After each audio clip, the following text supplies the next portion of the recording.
Assalamualaikum warahmatullahi wabarakatuh. Perkenalkan, nama saya Rifana dengan NIM A321-23034 dari Prodi PPKN. Pada video kali ini, saya akan menjelaskan materi terkait dengan desentralisasi dan otonomi. Adapun pengertian desentralisasi adalah penyerahan wewenang pemerintahan oleh pemerintah pusat kepada pemerintah daerah untuk mengatur dan mengurus urusan pemerintahan dalam sistem negara kesatuan Republik Indonesia. Menurut Undang-Undang Nomor 23 Tahun 2014 tentang Pemerintahan Daerah, desentralisasi merupakan upaya pemerintah pusat untuk memberikan kewenangan kepada daerah agar dapat mengelola daerahnya secara mandiri. Desentralisasi bertujuan untuk meningkatkan efisiensi pemerintahan serta mempercepat pembangunan daerah. Adapun pengertian otonomi daerah adalah hak, wewenang, dan kewajiban daerah otonom untuk mengatur dan mengurus sendiri urusan pemerintahan serta kepentingan masyarakat setempat sesuai dengan peraturan perundang-undangan. Otonomi daerah memberikan kesempatan kepada pemerintah daerah untuk membuat kebijakan yang sesuai dengan kebutuhan masyarakat di daerahnya.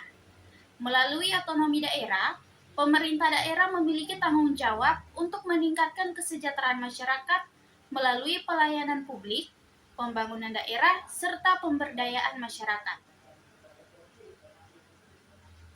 Adapun tujuan desentralisasi dan otonomi daerah, yang pertama meningkatkan kualitas pelayanan publik kepada masyarakat. Yang kedua, mempercepat proses pembangunan di daerah.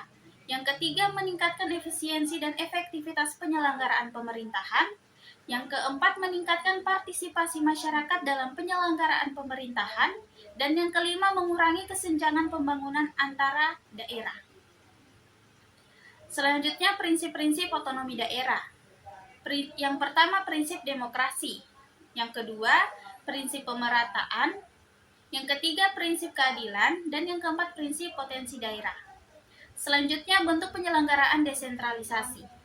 Desentralisasi dalam sistem pemerintahan daerah dapat dilaksanakan dalam beberapa bentuk, yaitu desentralisasi politik, merupakan penyerahan kewenangan kepada daerah untuk mengatur dan mengurus urusan pemerintahan secara mandiri.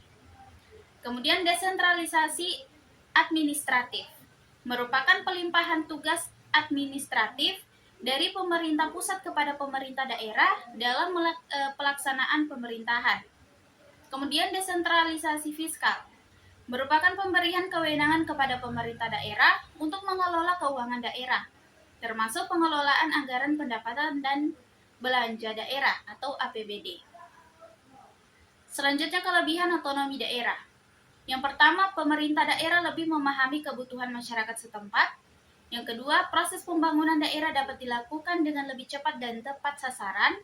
Yang ketiga, meningkatkan partisipasi masyarakat dalam pembangunan daerah. Dan yang keempat, daerah dapat mengembangkan potensi ekonomi lokal seperti pariwisata, pertanian, dan usaha kecil menengah.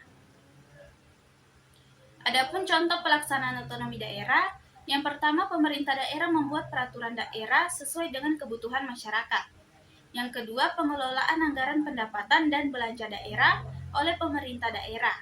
Yang ketiga, pengelolaan sektor pendidikan, kesehatan, dan infrastruktur daerah. Dan yang keempat, pengembangan potensi daerah seperti pariwisata, pertanian, dan usaha mikro kecil menengah atau UMKM. Sekian dari materi yang bisa saya jelaskan. Wassalamualaikum warahmatullahi wabarakatuh.